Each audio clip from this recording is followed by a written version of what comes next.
na današnji predstavitvi. Lepo pozdravljam gosta, z nami je kardinal dr. Franc Rode, upam, da lahko rečem prijatelj in osebni poznavalec zaslužnega papeža Benedikta XVI.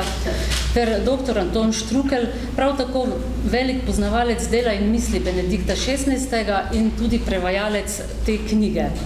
Hvala, da sta danes z nami, da bosta delila svoje misli, občutke ob knjigi Benedikta XVI. Zadnji pogovori, knjigi, ki že pred izidom vzbuja veliko zanimanje po vsem svetu.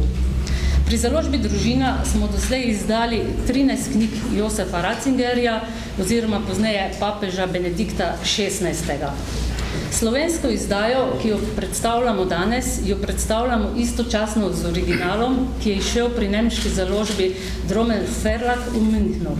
Izšle bodo še italijanska, hrvaška, španska, v Španiji in Braziliji, francoska, madžarska, poljska, portugalska in angleška izdaja. Pravice pa je odkupila tudi založba v Libanonu. V knjigi se je novinar Peter Zevald, tako kot že v knjigah Luč sveta in Sol zemlje, pogovarjal z Benediktom XVI. Kot je zapisal v uvodu v knjigo, so pogovori potekali tik pred Benediktovim odstopom in po njem. Služili so kot temeljni pogovor za sestavo življenjepisa. Še enkrat odpirajo pogled na eno najbolj očarljivih osebnosti našega časa. Zaslužni papež je prebral besedila, vsaj je prebral in jih odobril za to izdajo. Zato, kot pravi Peter Zevald, naj bo ta knjiga majhen prispevek, da bi popravili napačne podobe, prinesli luč v temo, zlasti tudi v okoliščine njegovega odstopa, ki je spravil svet ob sapo. Ob koncu gre za to, da bi bolje razumeli človeka Josefa Ratzingerja in pastirja Benedikta XVI. Priznavali njegovo svetost in predvsem ohranjali odprt dostop do njegovega dela, v katerem je zaklad za prihodnost. Gospod Rode, če kdo med nami pozna Benedikta XVI., ste to gotovo vi. Vi ga poznate še kot Josefa Ratzingerja, prefekta kongregacije za nauk vere in predvsem velikega misleca cerkve. Se nam v knjigi razkrije takšen, kot je? Tako je. Hvala. Če se sprehodite skozi. Hvala za besedo. Ste končali? Ja. Hvala za besedo, gospa Manca. Se zahvaljujem tudi založbi Družina za vabilo za predstavitev te knjige in sem vesel, da je tukaj ob meni tudi prevajalec, profesor dr. Anton Štrukelj, ki vam bo gotovo povedal marsikaj zanimivega tudi, ko je prevajal to knjigo.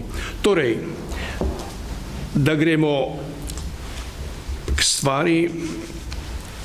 Pravzaprav je knjiga Zadnji pogovori, to je 4. veliki intervju, ki ga daje Josef Ratzinger ali Benedikt XVI.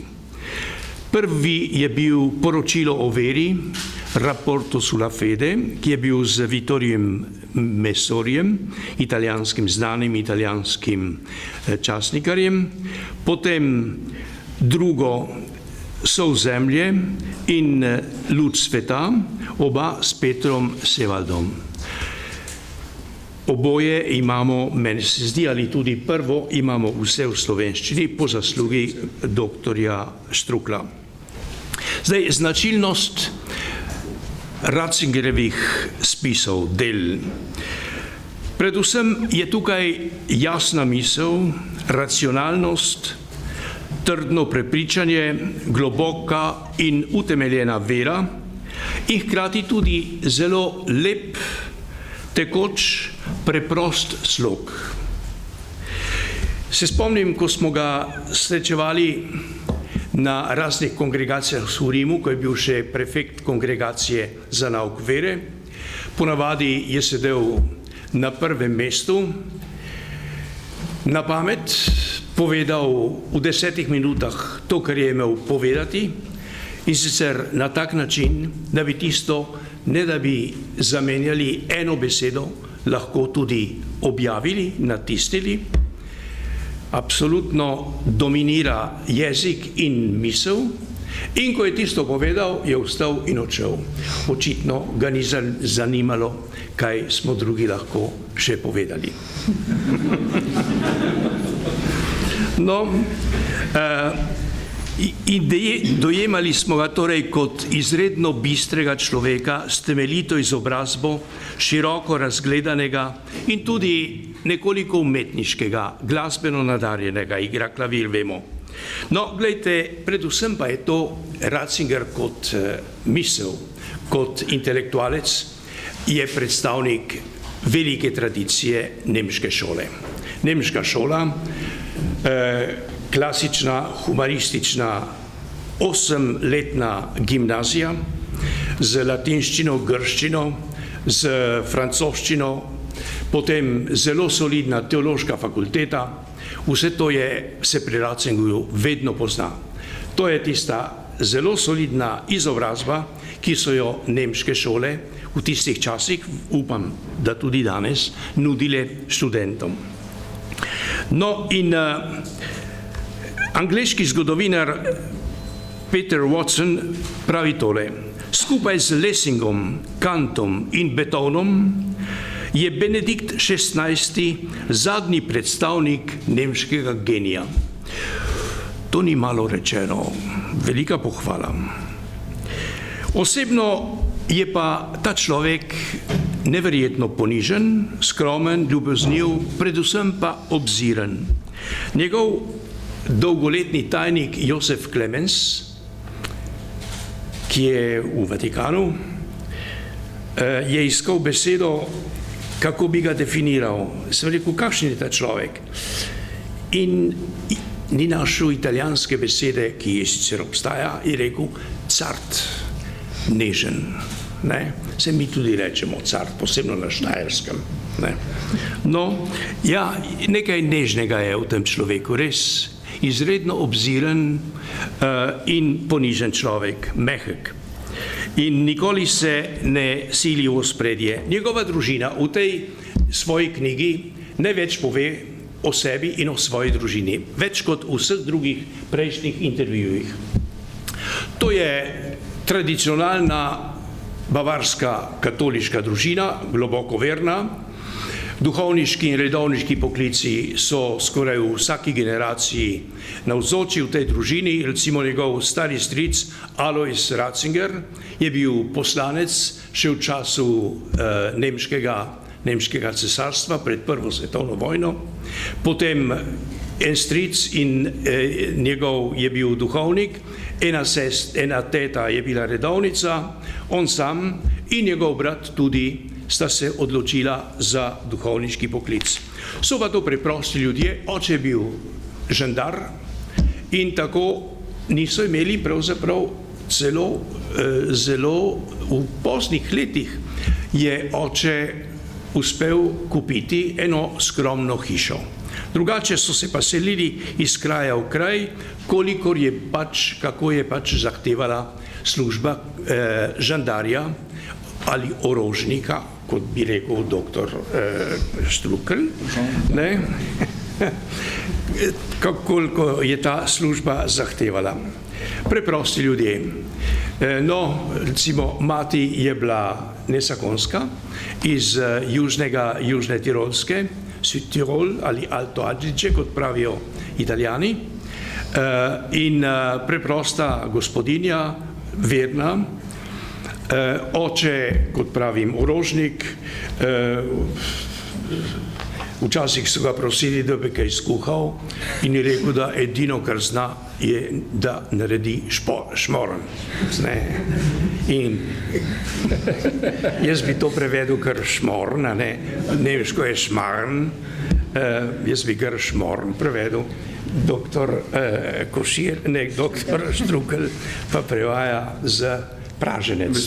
To je naredila lektorica. Jaz pa kot Štrukelj bi kar prešmorno ustavil. Dobro, v redu.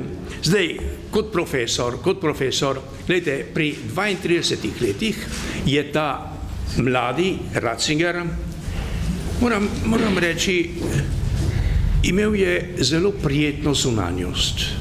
zelo prijetno zunanjost, zelo fantovski je bil dolgo časa, lase mu nikoli niso izpadali, samo da z leti so posiveli, ne? In zelo ugledna zunanjost pri 32 letih z izobrazbo, ki je že takrat vzbujala pozornost, postane profesor v Münstru. Potem gre za profesorja v Tübingen, tam živi leto 68, ki je revolucionarno leto, in tam doživi tudi prva nasprotovanja strani študentov.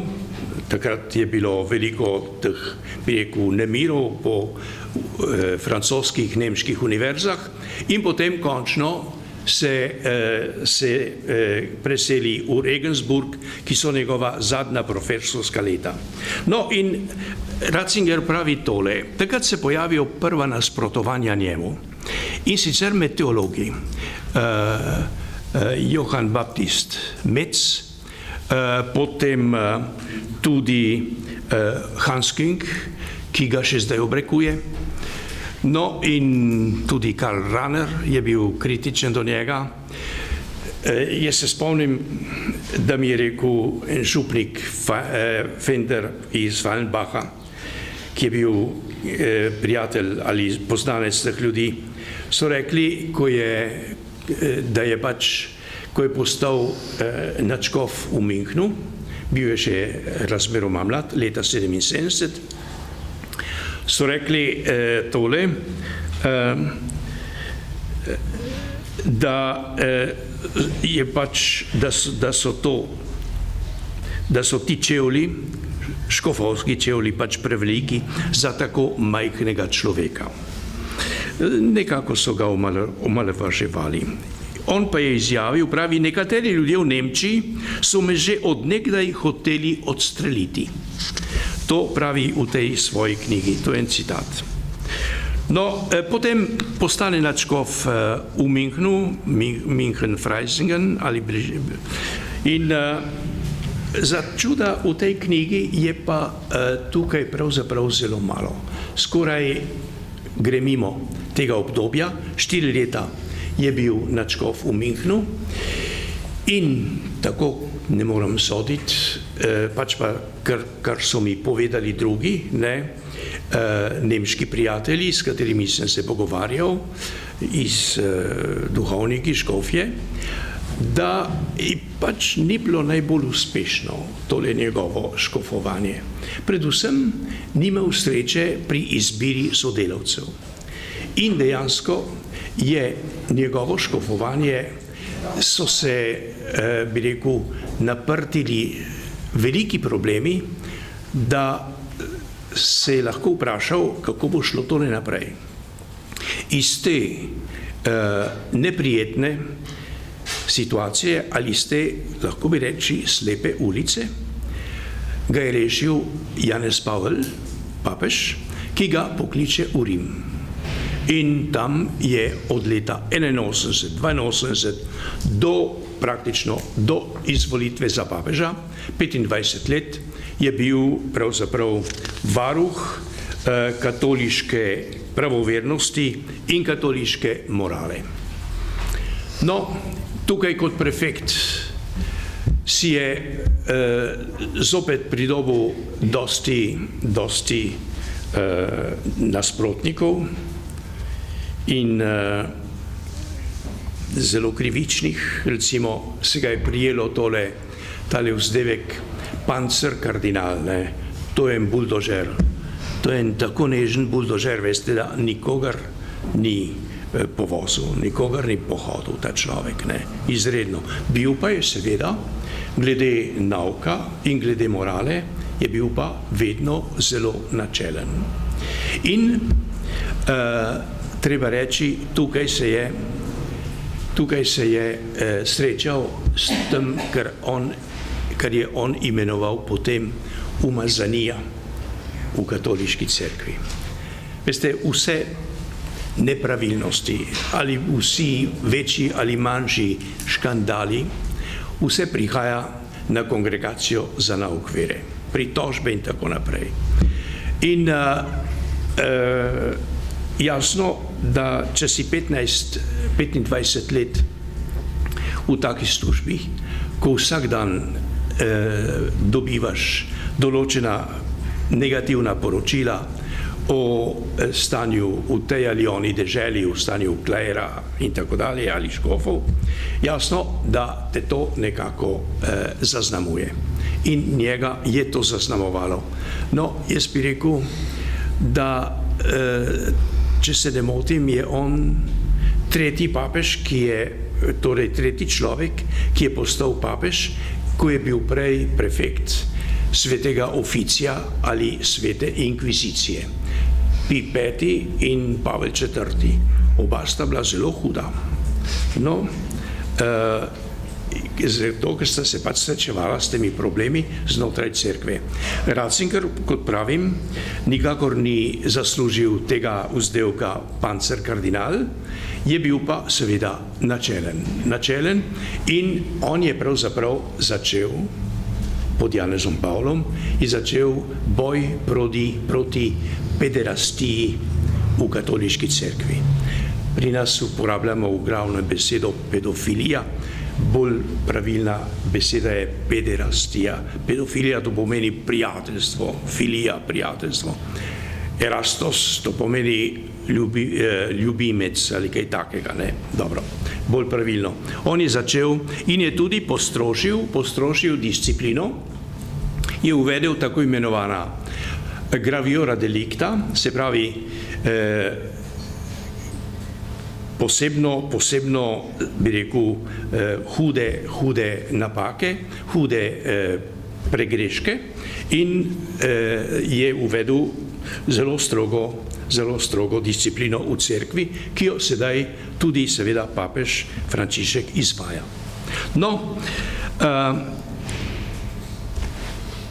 jaz enkrat sem mu rekel, ko je bil kardinal, sem rekel, papež Janez Pavel ima srečo, da ima ob sebi takega teologa, ker je res, on je bil, bi rekel, to je bil steber teologije v pontifikatu Janeza Pavla.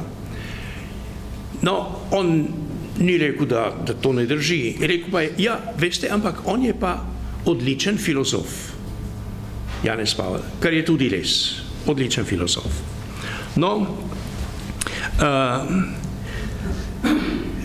kasneje, recimo, bom mal prešel, tole, ko je bil že papež, je dal ustanovil eno komisijo 3 kardinalov, ki so malo preštudirali, kakšno je stanje v Vatikanu, ker se je začelo govoriti o neki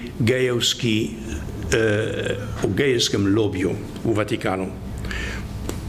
No, gledajte, on pravi tole, v tej knjigi boste brali. Naznanili so mi skupino gejev, ki pa smo jo razbili. To je bilo 4-5 ljudi, majhna skupina, ki smo jo razpustili. Ni pa tega mrgolelo v Vatikanu. To je vse, kar boste zvedeli v tej knjigi, glede tega gejevskega lobija, o katerem se je tako veliko in z veliko fantazijo govorilo in pisalo. No, potem, ko umr je, torej po Janezu Pavlu II., meni je bilo jasno in mnogim, da bo novi papež Ratzinger. Se mi je zdelo, da mora priti on. Namreč zanimivo je pa to, da je vsak papež, skoraj vedno, je vsak papež izvoljen kot nasprotje svojega predhodnika. Če vzamemo od Pija XII. Naprej, Pij XII. Visok, slog, suh, aristokrat, zadržan, za njim pride en kmet iz tistih hribov, majhen, čokat, debel, nasmejan, sproščen Janez 23. Absolutno nasprotje, se pravijo, največ škode Piju 12. je naredil Janez 23. Zato, ker je bil tak, kot je bil. Dobro, recimo za Janezom 23., ki je bil mogoče malo preveč razigran in tako naprej, preveč sproščen, pride zelo oprezni Pavel VI. To je bilo, na vsako besedo je pazil in meril, kakšen bo učinek in tako naprej. Ne? No, za tem silno opreznim pride en junak iz slovanske dežele, Janez Pavel II., ne? Ki ga je sam pogum. Ne? No, in za tem pogumom pa zopet zelo previden človek in zelo nežen, Benedikt XVI. On sam, to mi je govoril njegov tajnik, bivši tajnik Josef Clemens, on se je bal.